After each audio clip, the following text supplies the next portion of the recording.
So, Saneel, without further ado, I'd like to welcome you on stage and here in Bucharest.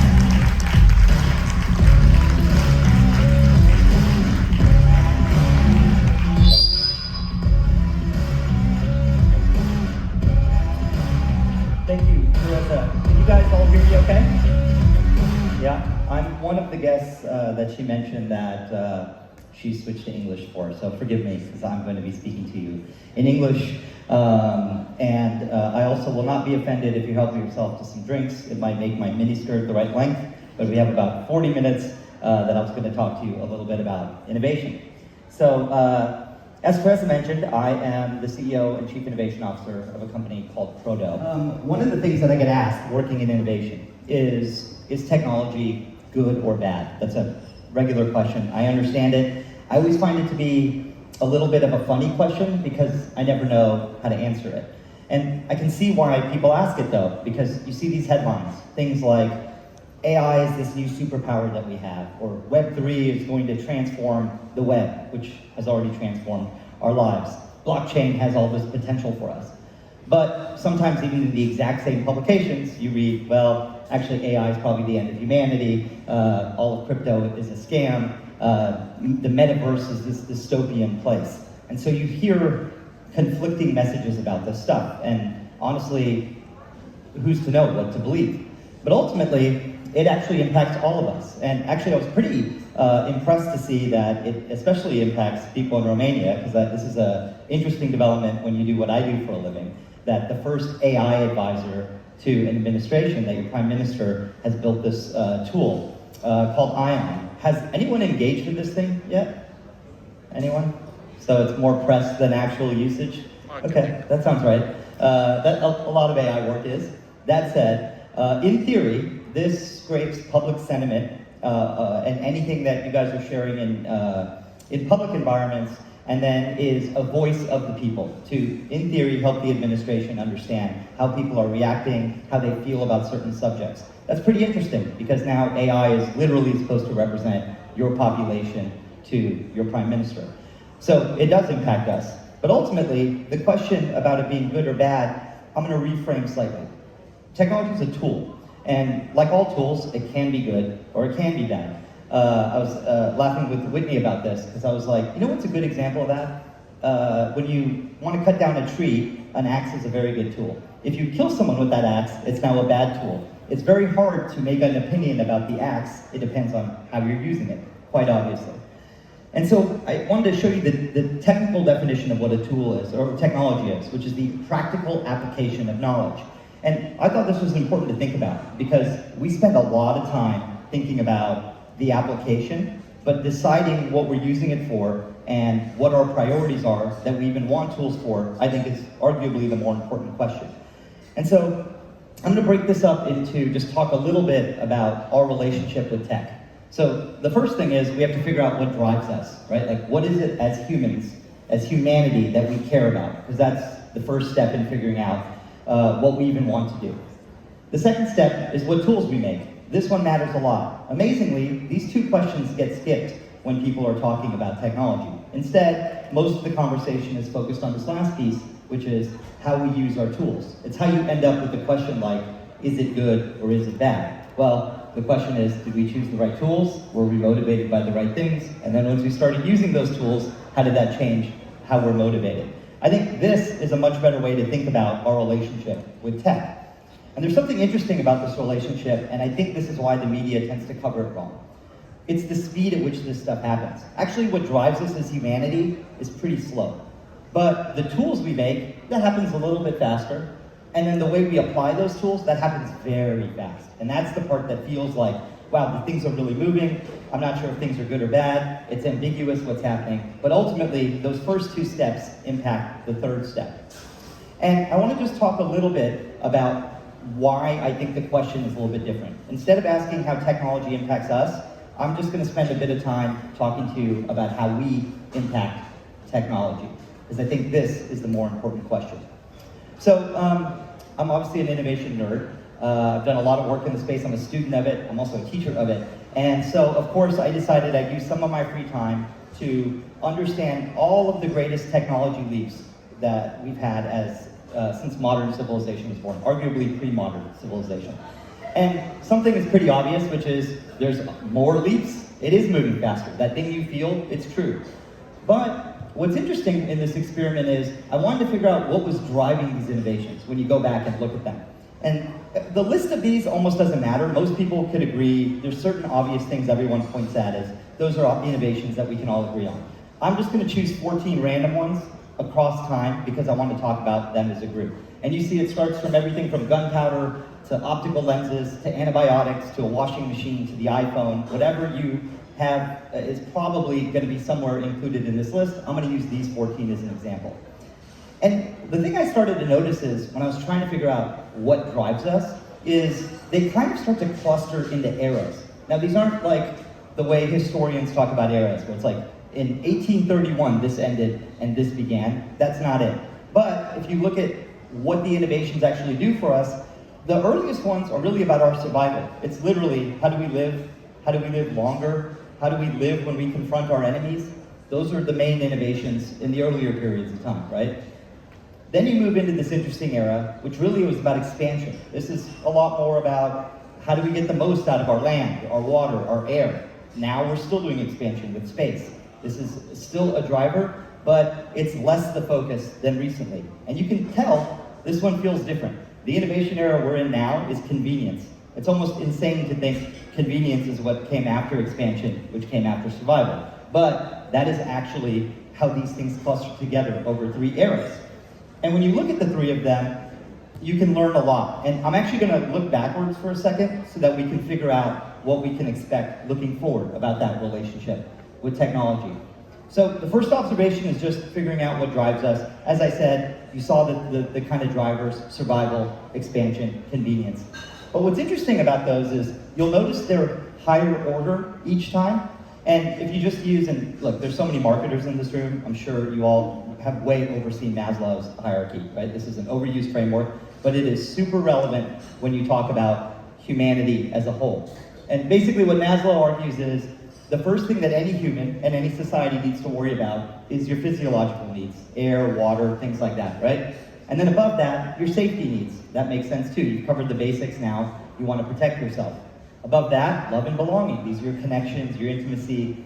Above that, esteem. That's your self-respect, your reputation. And then, hopefully, for some of us, probably Teresa, who is a rock star, you get to self-actualization, which is the ability to be the best version of yourself. And so if you look through it, you can see how the eras hit that, right? Vaccination, one of the greatest innovations of all time. We literally ended smallpox, the thing that was killing 1 in 3 people that it infected, through the use of this. That took about 400 years of work, and we figured out a lot of people fiddling around with it, and eventually someone named Jenner gets credit for it. Of course, the person who finishes the finish line always gets the credit, but there's many generations of work before it. But you can see we're moving up Maslow's hierarchy. If I took the steam engine as an example of expansion, this drove the Industrial Revolution. You can see how you have to feel pretty safe before you start traveling around, before you decide that you want to be connected to more people. That's a higher order need. And then you get to, by the way, that was about 100 years of work to get to the steam engine, right? Again, one person will get credit for it, but ultimately it's about 100 years of development. And then I use the iPhone as an example of a mobile phone because, like you, the first time I saw one, it just blew my mind. It was magic for all of us. And the iPhone is interesting because it's clearly just for convenience. We've all agreed we're going to carry around a computer in our pocket that has a shitty battery life and that, frustrates us at times, and if your mind cracks, in fact, I'm pretty sure I lost it over there just moments ago. That's only about convenience. That's about 40 years of work. Doesn't mean Apple worked on it for 40 years. Certainly companies like Motorola played a role. Moving on to the next step of this, it's, okay, so we're moving up the hierarchy, but what can we learn about what tools we decide to create? And this is the thing I think is wildly misunderstood about innovation. I think everyone feels that, I'm a chief innovation officer. I do innovation work for companies. Core technology leaps, the types of things that make it as a black dot on that line I showed you, those really big leaps, those are very resource intensive. It is almost impossible for one person, even though we like crediting one person with work, generally a white man, and we say, look, you did it. But the reality is, it takes incredible resource to do one of these innovations. And I'm going to use just today's example, which is space. Space is a thing that many, obviously, is on many people's minds at the moment. The only reason that we were able to, and I'm putting the space shuttle as the innovation here, that comes out of basically two governments trying to beat each other to the moon. Many other governments would have loved to participate in, but they didn't have the resources to do it. So the Soviet Union and the United States are in a war to get to the moon, and lo and behold, they spent what in today's dollars is hundreds of billions of dollars each to go and do this thing. Now that the core technology exists, a few more people can start to participate. But where we are in space, it's still early. Those few more people, they're pretty rich. All of them have been Teresa's boss, I think, if I heard the intro right.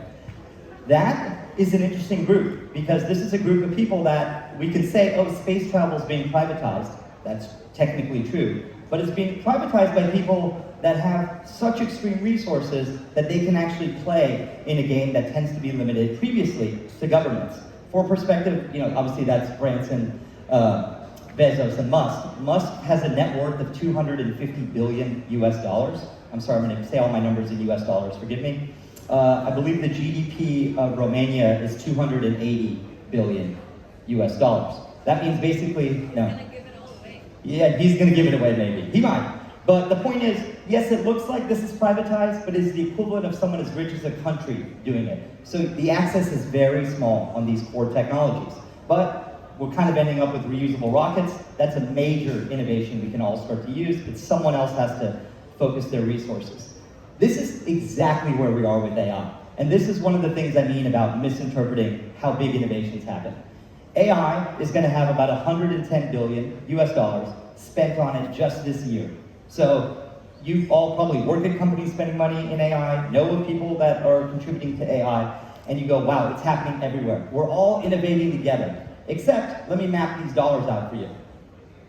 Google, Meta, Amazon, and Microsoft are the majority of that. The majority is coming out of just 4 companies. That means that everything I'm doing, you're doing, everybody else, unless you work at one of these 4 companies, you're in the little gray area. We're all other on this chart. So it can feel like we're all participating in something, but again, the amount of time and the amount of energy you need and the amount of money that you bring to the table, that's a critical factor, is ultimately limits who gets to decide what tools we make. And we have to figure that out before we talk about the implication of the tools. There is an interesting point though, because I said time, I said money, and I said the amount of energy you spend, but there's actually a 4th resource. And this is actually why governments historically have been very good at innovation, but even they lose to these players, which is data. It is no coincidence that the world's richest companies, cash-rich companies, are also the world's most data-rich companies.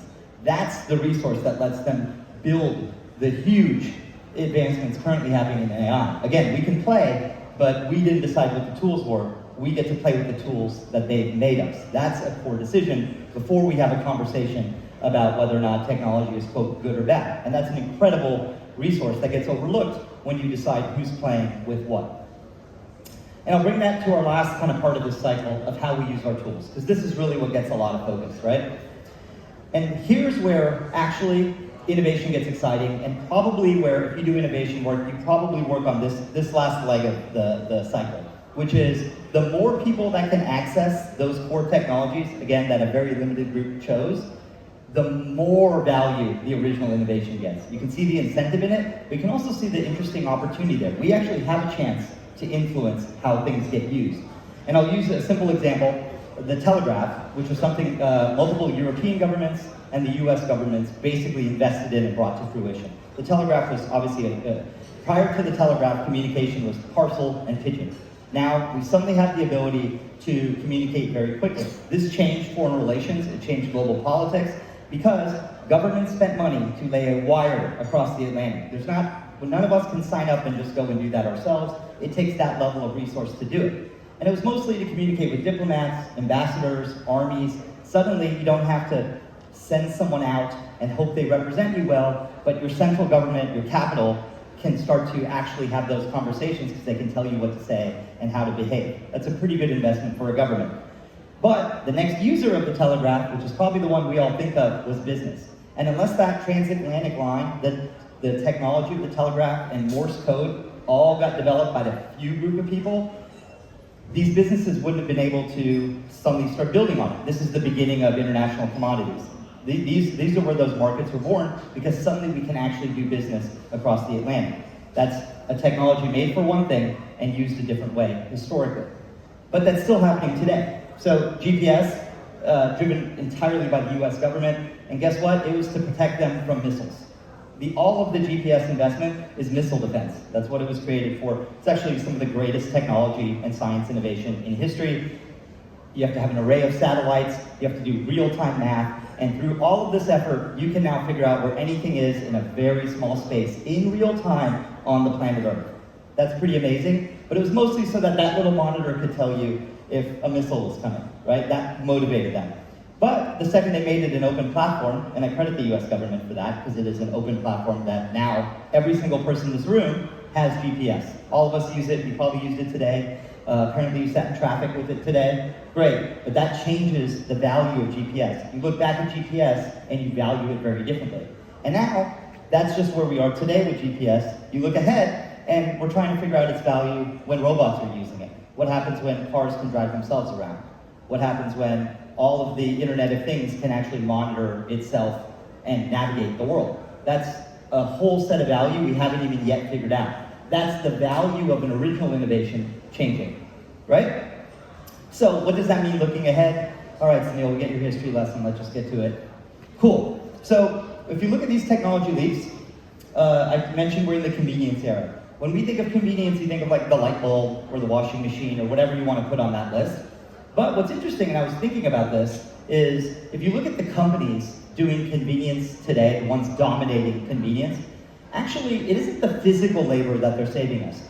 Sure, you could argue that Amazon is keeping you from having to go to the store because they bring something to you, but they didn't invent that. What's interesting, and you look at where Amazon is spending their money, it's actually to remove the cognitive load of shopping, like the mental labor of shopping. Alexa is a huge investment for them. Instead of having to remember, make a list of what to shop, remember to go and do it, you reach for a grocery, it's not there, you just say, Alexa, please add Cheerios to the shopping list. Alexa now says, by the way, you may be running out of Cheerios out of nowhere. How did she know I was in the kitchen? How did she know that? This is them trying to reduce the mental effort of shopping. My point would be Google's doing the same thing. Google spent a lot of money organizing the world's information. Incredible, great resource, makes us all smarter. But if you look at Google's investments of late, they're trying to help you figure out even what to ask Google. Let me guide you into what you should do, what you should even be asking us for. Start typing in a search bar, it finishes it for you. That's a major leap for them because you can tell they're focused on the cognitive load. I won't bore you with the same examples. You can see how that applies to your social circles. You can see that applies to how you discover music. And interestingly, and I think I still very much put Instagram in this, but Instagram is a good example of it's visual design, right? Like everyone can take a photo, but the ability to make a photo of quality takes a lot of mental and cognitive load. It takes a lot of craft. It takes effort, and Instagram basically says, why don't we handle that for you? There's a couple options here, we can put it together, and suddenly everyone is a good photographer. And when I first started looking into this, I thought of TikTok that way. But as I learned more about it, I came to realize, I think TikTok is doing something different, which is, when I thought about the cognitive load it's helping with, it's about expression broadly. There wasn't any one thing you can put TikTok into, it's how you express yourself. And once I started to realize that, and I looked at all the emerging technologies, I came to realize, I think we may be entering a fourth era of what's driving us. And I think we're finally up Maslow's hierarchy enough to be focused on expression as a driver. And that's an interesting place for society, but it also, if you put that in your head, completely reframes how you think about generative AI, how you think about AR, VR, how you think about Web3. If you see them as, these are technologies to help humans express themselves, that becomes a pretty interesting lens of where we're going. And we can start to figure out how we're using it. So just a quick bit of evidence on it. The metaverse, obviously, you probably haven't heard about the metaverse in a year, still being worked on. Not sure it was worth Facebook betting the farm on it. I'm sorry, Meta betting the farm on it, but who knows? But if you look at it, ultimately, if you believe the hierarchy, it's just about esteem. It's a virtualized opportunity for us to express ourselves in any different formats, in any different communities. That's an expression technology that isn't necessary otherwise, right? That's kind of interesting. That's a higher order need. Second, and this is what I thought was I think part of this bridge that allows things like TikTok to be created is the cloud. Now, just because everyone knows, like, oh, I know what the cloud is, I don't know what the cloud is, it like servers, anything where you can borrow a computing bit of process, whether that's the actual processing power, security, storage. Just think of that via network. What's interesting is these companies that invested in this, they made it a service. So any of us right now can buy that for 1 minute, we could buy it for a life, we could borrow it for an hour, we could build a whole multi-billion-dollar business using someone else's cloud. The fact that they chose to make it a service is what enables, I think, this next generation of expression, this next era of expression. Because once it becomes a service, interesting things happen. Something like TikTok becomes to exist. TikTok is probably the greatest social algorithm ever written. It's full of AI for you. It handles a bunch of visual and really strong design effort for you. And the world's most powerful technologies come together, and then someone makes a video about dumplings and 100 million people watch it. That's expression in a nutshell. The amount of technology that it takes for her to just go and say, express herself about dumplings, her passion for dumplings, which I love, obviously, is interesting because it's only got one purpose and it's expression. But it's only because these other steps had happened in terms of the tools we selected, making them available as a service, and then now we're figuring out how to apply it. The same is true, I put that little headshot thing in at the beginning because it's so bad. I've sped this up so you don't look at how horrible these photos are. These are all AI generated. I'm a complete amateur, I'm not a designer. I uploaded a headshot, couple headshots to an AI generated service, a Gen AI service. It generated new headshots for me. I dragged those into a morphing tool, and lo and behold, that thing gets made. That's all possible because there's APIs that allow this to happen. And then people build on top of those APIs and make free services for someone like me who isn't good at this, clearly. Then, when you start building on those things, this is what I think is interesting. This is just an example of a genuinely just silly ChatGPT game we made. But it had an interesting consequence for us. So we made this game. It's basically like a text-based game, like an old school text-based game. But again, I don't know what it's going to say either because we don't control what the probability of the AI is. And it challenges CMOs to reinvent these businesses in these kind of funny scenarios, a bit like a Zork or an Oregon Trail or one of those games. What's interesting is people who had never used ChatGPT but could, once it was framed for them with a specific use, oh, I'm a CMO, I know you, and I know that, let me try this game, it dramatically expands the access to a core technology that wasn't built for them. Someone had to step in and expand that access by making it useful for them, right? And that is where I think this stuff gets super interesting, because it's access that changes, like we talked about, the value of the original innovation. What we're allowing more people to do with stuff goes backwards and makes it more valuable. And that's a pretty important point, especially if you're in this room, because of what you do for a living. Because let me just show you what an interesting moment of time we're in. It took the World Wide Web 7 years to get to 100 million users. It took Facebook 4.5. I was blown away when TikTok did it in under a year. And now ChatGPT, because of this, got there in 2 months. 100 million users doing something in 2 months. It's a staggering number to get your head around. But clearly, that means that there is a shift in what we think the value of this is. Even if we don't know where it's going, all of us can play a role by participating in that access. So if access is going to be this the driving force where we can impact it, what's our role, right? And I always think of this quote about, and I'm sure many of you have seen it, Clarke's third law, about any sufficiently advanced technology is indistinguishable from magic. And that's pretty powerful. The problem with magic is it's easy to sit it out and go, well, I don't know anything about magic. I'm not one of the people who makes the stuff, so I'll just see what the magic does. And then there are the people who go, I would love to have a superpower like magic, and let me dive in. And my argument to you would be, if you're a marketer today, you actually have the ability to start making some of this magic. And that is because, as we talked about, these are those companies that are, unless you work at one of these companies, you are probably not directly moving forward the core technology of AI. But here's what's interesting. These are very powerful companies, but they do actually, you might not be in this room, but you're right outside this room. And the reason you're right outside this room is because there's going to be $1 trillion in advertising spent globally, again, US dollars, globally, on advertising. Of those, these are the companies receiving it. So what do you think a huge lever for these companies are? So normally this stuff is happening inside a government. It's happening in these places. Unless you can get a meeting with Alon, you're probably not participating. But if you work in this business, you actually have a lever to change what tools are being created. You can actually go back up that cycle, not just how you're using it, but what tools we think they should make. And I think you can play a key role there as a marketer. And I find that incredibly powerful because it's probably about as close as the Hamilton rap goes as you can be inside the room. So, 4 lessons, my recommendations to you all on what you could do as marketers to influence this stuff. Again, looking back at history, but using that to look ahead a little bit. The first one is technology can reinforce inequalities. It's easy to go, yeah, I'm sure that's true. This repeats itself in almost every example across all those dots. Every time you look at the first couple generations of what we're doing with that technology, it actually negatively reinforces existing inequalities. And it takes effort to figure out how to do something about it. Those vaccines I was excited about, that girl I showed you getting the smallpox vaccine, she did that 150 years after the vaccine was actually invented. And the reason is because when vaccines first came out, they were for the government officials and aristocrats. And so unless you were connected to the government or had incredible wealth, actually you were probably still going to get smallpox and die. Your life is clearly not worth any less, but you don't have the access to do it. So actually the vaccines allowed people to be protected and wander about.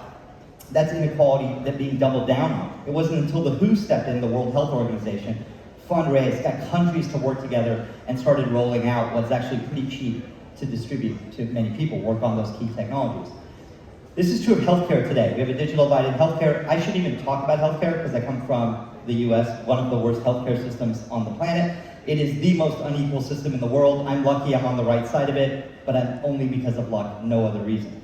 That said, even in socialized medicine countries, the digital divide of healthcare still exists, which is to say, everyone has equal right to healthcare, but you know what? If you can do telemedicine, if you can carry your own data, if you can book your doctor's appointments and have them contact each other differently through digital devices and services, you're gonna get better healthcare. It doesn't matter. By definition, your digital experiences are gonna impact that for you. And we have to be able to look at, if we're building these things, are we only doubling down on the inequality that exists there? Because it's clearly a problem today. Healthcare inequality is a huge deal and technology plays a big role in it. So how does that apply looking ahead?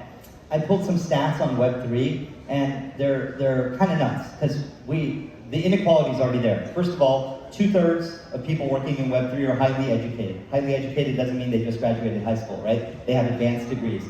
Generally speaking, and this is just a general correlation, that means those people are rich, okay? So you currently have highly educated, rich people building a thing, telling everyone it's for them too, and lo and behold, of course you end up with a lot of headlines about scams. Because you have people who understand something with more privilege, selling things or working with people that don't understand it necessarily. That's not the technology being bad, that's because an inequality existed and the technology just doubled down on it. And the reason to double down on it, and I'm not blaming men in general, but this is about the most biased number you can find. Only 5% of Web3 companies are founded by females. 5%. How can something where 95% of the companies doing it are fully founded by men possibly not have bias in it? By definition, it will be biased, right? And so there is a little bit of hope, and it sounds small, but I want to point it out. This is an NFT collection called Dead Fellas. Does anyone in this room own an NFT? Are you too embarrassed to admit it in front of your friends?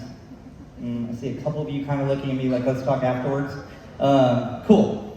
So, generally speaking, NFTs are like a hits business. They're either really popular or no one participated at all. This is a hit. And what's interesting about this hit, and I just want to point it out, is it's 9,999 zombies.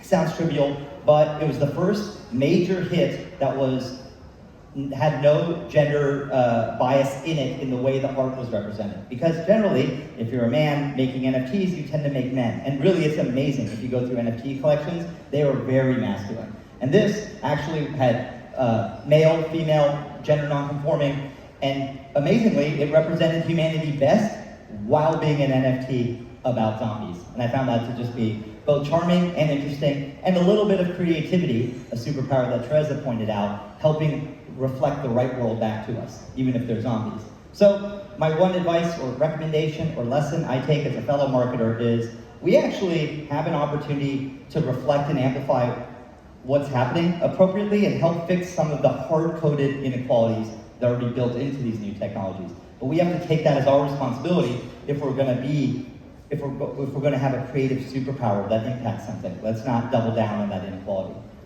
The second thing, and I get asked this question probably second most, which is, does an innovation lead to job change? And the answer is yes. All the data says yes, but that job change almost always ends up differently than people expect. I know there's at least one bank in the room from a previous conversation, but when ATMs came out, right, automated cash machines, everyone said, well, bank tellers are dead, that'll never happen again. By the way, the person whose job was to just count out the cash that you needed out of your account, that job is dead. It got replaced by a machine. Those companies that had ATM machines ended up being able to bring down the cost of a branch and a location of a bank, and ended up opening more banks and ended up employing more people working at banks in the same neighborhoods from that advancement. That's not the same thing. Someone still lost their job, but more people got jobs out of it. And those people, even if some of them had a role in counting money, now could do other things. That's a tough balance to get. And I'm not saying it works every time, but this is one of those historical examples we could learn from. And someone who could learn from it, as you probably guessed, is Hollywood. As I'm sure everyone is aware, Hollywood actors and Hollywood writers are all striking, and the main issue, the second main issue, depending on who you talk to, is AI. That's a sticky one, because of course, if you're a studio, you think, could I do this without all the annoying actors? Or just use their likeness, or just have, instead of dealing with these writers, maybe just generate all that. Obviously that would destroy their own business. There's probably a balance to figure out how those tools could help both parties, because we've done it many times before. I think it actually helps to have unions in that conversation. I think what gets difficult is to have an opinion on a technology. That's where you start making the pie smaller instead of bigger. What is the right role of technology that both sides can benefit from? And I have some optimism about it. I thought this was interesting. 27% of marketers are actually worried about AI threatening their job security, which I was surprised by. The numbers seem pretty high to me. I love this quote from Scott Galloway, because he has the same view I do. I don't know if you know who Scott Galloway is. He's an NYU professor, a very kind of big thinker. I have a lot of respect for him. And he had this quote, which I love, which is, you shouldn't be scared of losing your job to AI, you should be scared of losing your job to someone who understands AI. And this is the point. The tool didn't do something to you, the tool is available. How do you make yourself better or broader or potentially do more with what you already have using that tool? And I think that's the question that lays in front of everybody. Back to the Hollywood point, I would love it if both sides asked themselves that question and then had started the discussion from there. Because I can't imagine the list is mutually exclusive. But interestingly, while people are scared of AI, these marketers, 1 in 4, almost 2/3 claim to use AI every day. I saw this number and I was actually blown away, because there's no way that is right. In fact, that number, I think, might be 100. You just might not understand what it is that you're using AI for because of how we talk about AI. Many agency people here, many clients here, inevitably you are writers or designers, or you have writers or designers, and guess what? They're using tools like Grammarly. We don't replace our writers with Grammarly. We pay for a subscription so that all of them can use Grammarly. It makes them better writers. It helps them with clarity of thought. It makes sure they don't get redundant. It's a creative spark for them, but it's also an efficiency engine. You know what? Let me just, in the same way you don't even learn to type the right words anymore, it kills me my 11-year-old can't spell anything, because guess what? It's being auto-corrected for all the time. I look at that and I go, is that an actual problem, or is that just a problem for my generation? And I'm not sure what the answer is. And I think the same is how we think about tools like this. I'm assuming everyone in here works directly with themselves or works with someone who uses Photoshop. Guess what? You've been using AI for almost 10 years. That's how the magic tools work. That is machine learning, predicting what that next pixel is going to be and how you can do large swaths of design quickly. We got better at our jobs from the tool. It is possible. When we start focusing on the job replacement bit of it because we think all of my value is this thing, that's when we get into the wrong conversation. So my advice here would be for all of us to actually think about creativity as a system. How do we design a system and go, what are the roles of the tools in that system, and what are our roles with it? And yes, the job mix may change, But generally speaking, I think you have the opportunity for people to do more with what they have and probably grow your business if you think about it this way. And creativity is hard. It's never, in my opinion, it is the last business that can be replaced by anything. There's a real opportunity to get more creative with these tools.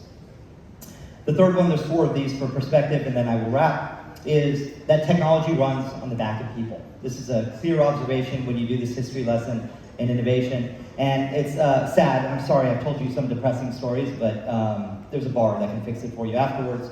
The American rail system, which is a huge innovation at the time, is basically built by slaves and by convicts, the very people that couldn't actually ride this new innovation. There's a human cost in that. It can feel invisible when you're writing it because you didn't have to deal with that process, but it exists because you're not directly tied to it. You would think that's a problem of the past. Guess who's developing most rail in the world right now? It's in Africa. Most of the people developing that rail can't ride the rail they're working on. This many years later, we are still doing the exact same thing because we have not acknowledged there's a human cost to technology. But if you start to acknowledge it, you can start to rethink what you're doing with it. And I want to point that out about AI, because this, in my opinion, because the rail's an easy example for me, because I can show you, look at these photos of people who built this, and then look at the people who ride on it, see how they're different? Most people think of AI as this kind of humanless thing. But it turns out, actually, AI needs a lot of humans. And ask your developer friends or ask anyone who works in the space, there are a lot of humans involved in AI. Because someone has to train the machines, right? And I'm going to give you a couple simple examples that we don't see. Again, no, I'm not going to promise this is the last depressing story, I may have more. Which is the cost of how we actually make sure that our content is filtered. So generally in the Southern Hemisphere, even though you're not encountering horrible beheading videos, live shooters, act violence, things like that, yes, the machines are learning on what to filter out, but this isn't a one-time process. Humans have to sit through and watch this stuff. These are large farms of people. They have a high suicide rate. They're not paid nearly enough. They have almost no benefit. They're very low-paid workers helping YouTube, who I'm not picking on in particular, eliminate horrible content that keeps you safe because that's super convenient, because that's where brand safety comes from. It's also just things that you don't want to encounter. There's a human cost. There's always a human cost to it if you go back far enough. Here's an interesting one that sits right here. See, the other ones feel like that's someone else. Actually, this is us right here, right? So we know this because we do it for a living. You guys remember when Mark Zuckerberg did his congressional interview during, if you don't know this, the US was going to crack down after I think it was directly after the Trump election. We got into the fake news arguments. Mark Zuckerberg was asked by a congressman, how is it free? Because the business doesn't make sense to him. How can it be free? And you kind of see he pauses because he's also struggling to process that this question is being asked to him. And he goes, Senator, we sell ads. Yeah, of course. That you're not, and the reason that you sell ads is because it is targeted by data. What we do for a living, you communicate with people, you need to target them, you need to give them the right message at the right time, you need to, we buy advertising, we buy data, we make messages, all of that is fueled by data, and this is a lesson that not everyone knows. We might know it because we do it for a living, but the reality is, and I love this quote, it still applies, this is from the 1970s, if a product is free, you're not the customer, you're the product. Your data is the thing, right? If you're a user of any of these platforms. Well, there's a lot of technologies that can fix this problem for us, but guess what? They also would need to be ad supported. Because blockchain allows you to keep, the promise of Web3 is decentralization. Instead of having a few companies that build up just these data reserves that are huge, it blocks other people out. I'm not saying that's a bad thing, I'm telling you that is just the definition of what I mean about a limited group decides our major technology leaps because they have the resources, and data was one of those. If in a Web3 world, everyone owns their own data and you can travel with it. And all industries go through this. Financial services is starting to go through it. Telecom already went through it. And now we're starting to understand what would the impact be for the media business as a whole. People own their own data. Shouldn't they be rewarded for that in some way? This is a company called Stacks. It basically is like an app ecosystem where anyone can build anything on top of it, but the users own their data, because that's how blockchain works, right? They can't control that. There's nothing they can manipulate to change that.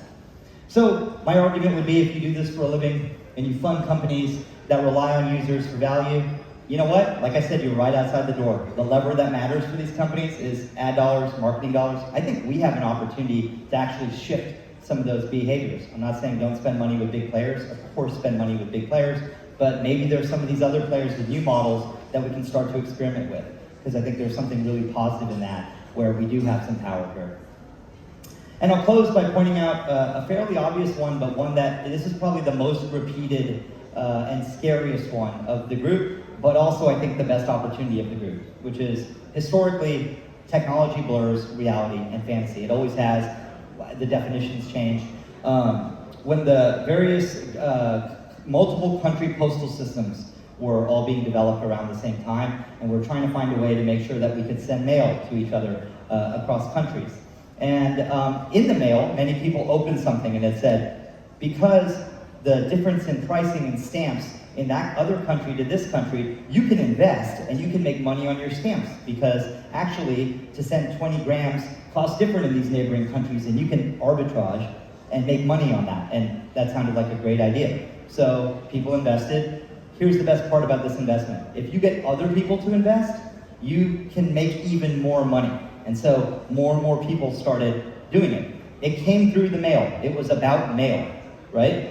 The person at the top of that pyramid, Charles Ponzi, where we get the phrase, the Ponzi scheme. That is the definition of using a new technology. It's funny to think about now, but the Postal Service, confusing what reality looks like, because you think you're investing in this thing that seems like it's growing, and I think I'm participating a little bit like NFTs today that have been a problem. If you don't know enough, or no one's helping educate you, you can be fooled into confusing the reality and the fantasy. Has anyone seen this? This is a conversation between the mayor of Berlin and the mayor of Kiev. Anyone see this? This is an interesting conversation. It lasted about 15 minutes before the mayor of Berlin started going, something seems off, because everything I understand about the mayor of Kiev's policies, these strategies seem different. There's some pretty radical things being said that I don't think he would agree with. Something seems off. It turns out, and this is a real life, live conversation happening over Zoom, that's because that's a deep fake. That's not him.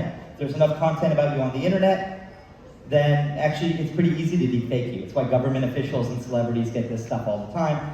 She is a person who does this for a living. I'm not picking on her. This happened to many mayors. I think this could happen to most people. But if you don't have the fluency in the reality to know when it's fantasy, it can absolutely be used against you, right? And that's what happened here. It's funny to look back at the Postal Service scam that Ponzi said, but this feels like something probably maybe a lot of us could fall for, right? And maybe you'll figure it out eventually. But that's a pretty difficult first 15 minutes to broadcast to your people, and it's alarming. Deepfakes are a real thing. Technology does that. So what are we doing to address it? In the US, we took the US approach. Here's a voluntary set of things we'd love for you to do. Could you please sign up really, really rich companies? And the EU, they took the most EU approach, which is we're going to strictly lay out every detail of what you are allowed to do, or you will not do business here. And honestly, I think the answer is probably a little bit of both of these. I don't think there's a right answer in how we decide where reality and fantasy come together, but I wanted to show you an example of something. This is an image from Midjourney. Midjourney is like a common, it's a generative AI tool, right? You make images there. You probably, if you work in this business, probably somewhere in a designer that was up really late was like, you know what, I'm just gonna get someone else to trim this out and I'll edit it. It's a starting point for designers often. This is one of the most popular images from it.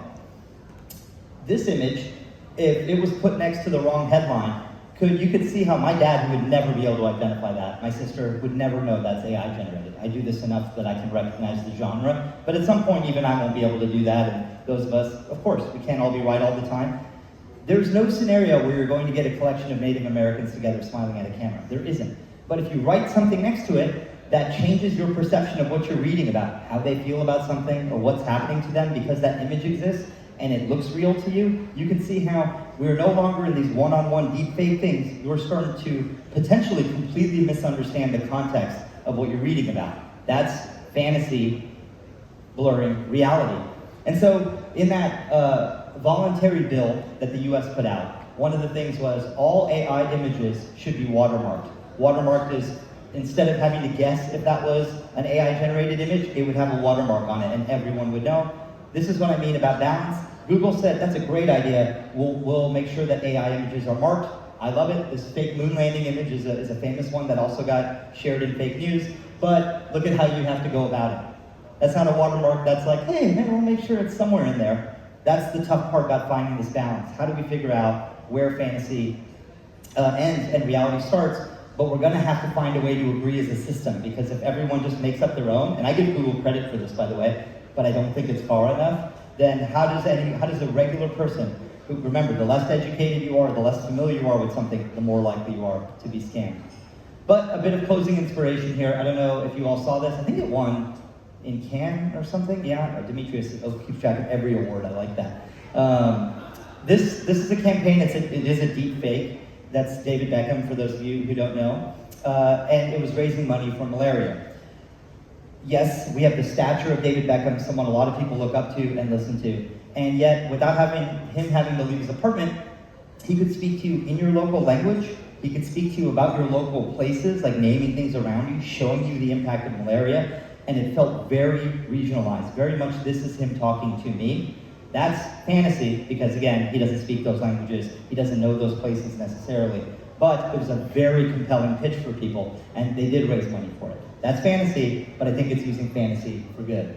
Which is why my last argument here for us would be, can we find some practices we agree on? If we're gonna point at companies that say, hey Google, that's a great step, but I need you to take it a step further, and by the way, I need all these other companies to sign up too. That's easy to say when we don't do it. This is our job. What is our role around fantasy with reality as people who have this technology available to us? And again, we spend money with the companies that are deciding the core technologies today, so I think we can have a huge positive influence here if we want to.